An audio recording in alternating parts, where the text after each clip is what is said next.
भन्नाट रेसिपीमध्ये आपलं खूप खूप स्वागत. मी राजेश्री कदम. चला तर आज मस्त छोले भटुरेची रेसिपी घेऊन आले तुमच्यासाठी. चमचमीत आणि झणझणीत आजची रेसिपी होणार आहे. आणि भटोरेसुद्धा अगदी मस्त बनपावसारखे फुगलेले. हे चवीला भन्नाट लागते रेसिपी. हॉटेलसारखी टेस्ट असलेली कुणाला नाही आवडत, झटपट होणारी रेसिपी आहे. चला तर आता साहित्य पाहूया. 150 ग्रॅम छोले रात्री भिजत घातले होते. पाणी टाकून आता याला 7 ते 8 शिट्या देऊन घ्यायच्या आहेत. आता गॅस लावून घेऊ आणि मस्त 7 शिट्या देऊ. 7 शिट्यामध्ये मस्त छान मऊ शिजतं ते.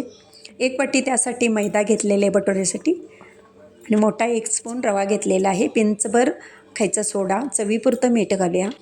1 स्पून मोठा दही घेतलेला आहे. नॉर्मल घरातलीच दही आहे. आता हे काय करायचं, व्यवस्थित मळून घ्यायचं आहे आणि मळून एक 5 मिनटं ठेवलात ना, मग आतला रवा जो आहे तो फुलतो आणि भटुरे करायला सोपे पडतं. आता याला बाजूला ठेवून देऊ मस्त पीठ मळलेलं. आणि त्यासाठी आता आपण गिरवीसाठी तयारी करू. तर गिरवीसाठी बघा, कांदा, टोमॅटो, मगजबी शिजवून घेतलेलं आहे. म्हणजे गिरवी छान होते. आणि पाणी न घालता ह्याच्यामध्ये खोबऱ्याचं दूध घालणार आहे. म्हणजे वाटण आहे ना, त्या वाटणाला खूप भारी टेस्ट येते. अगदी तुम्हाला हॉटेलसारखी हवी आहे ना, मग असे करून पहा. तर मिक्सरला हे बारीक करून घ्यायचं आहे. अशा पद्धतीने पेस्ट तयार झालेले पहा. अगदी बारीक करून घेतलेले आहे. आणि शिजवून घेतल्यामुळं त्याला खूप छान चव येते त्या गिरवीला. आता या तेलामध्ये जिरं मोहरी टाकूया आणि आलं लसणाची पेस्ट टाकूया. अर्धी पळीभर तेल घेतलेलं आहे त्याच्यामध्ये.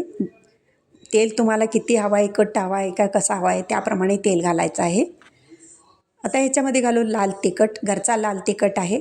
मोठा 1 स्पून मी होईल इतका ते लाल तिखट घेतलेलं आहे. तिखट तुमच्या आवडीप्रमाणे घ्यायचं आहे. कढीपत्ता घालू, हिंग, गरम मसाला कोणताही घेऊ शकता. घरातला घ्या किंवा बाहेरचा दुकानातला घ्या, काही हरकत नाही, पण घाला. आता ही गार झालेले छोले शिजून मस्त तयार झालेली आहे. आपण ह्याच्यामध्ये घालूया. 1 बाऊलभर आता छोले घालून मस्त शिजवून घेऊ आता याला. आणि जेवढं तुम्हाला ग्रेव्ही हवी आहे ना, तेवढंच त्याच्यामध्ये पाणी ॲड करायचं आहे. चवीपुरतं मीठ घालूया आणि कोथिंबीर टाकून मस्त शिजवून घ्यायची आहे. 1-2 मिनटं शिजवून घ्यायची. म्हणजे एक जीव होतो तो सगळ्या मसाल्यांचा आणि मग टेस्ट भारी येते. अगदी हॉटेलसारखी चमचमीत आपली तयार आहे छोलेची. तोपर्यंत भटुरे लाटून घेऊ. अगदी सोप्या पद्धतीने मी रेसिपी दाखवत असते. कमी मसाल्यामध्ये झटपट होणारी रेसिपी असते आणि प्रत्येकाला हॉटेलसारखी टेस्ट हवी असते. तर घरच्या घरी अशी पटकन होणारी रेसिपी हॉटेलसारखी तर कुणाला नाही आवडत. चला आता तेल गरम झाले, भटुरे तळून घेऊ आणि गरमागरम खायला घ्यायची, मस्त लागते. आणि पलटी करून घेऊया आणि मस्त कडक भाजून घेऊया. म्हणजे आणि रवा घातल्यामुळं काय होतं, बराच वेळ पुरी ना मऊ पडत नाही आणि ती कडक राहते. आता ही तयार झाली पुरी बघा भटुरे. आता दुसरी देखील असा भटुरे तळून घेऊ. ह्याला देखील पलटी करून घेऊ आणि मस्त ही सुद्धा फुगते पहा. आणि गरमागरम त्याच्यावरती छोले घ्यायचे आणि मग खायला सुरुवात करायची. चला, आजची रेसिपी कशी वाटली तुम्हाला?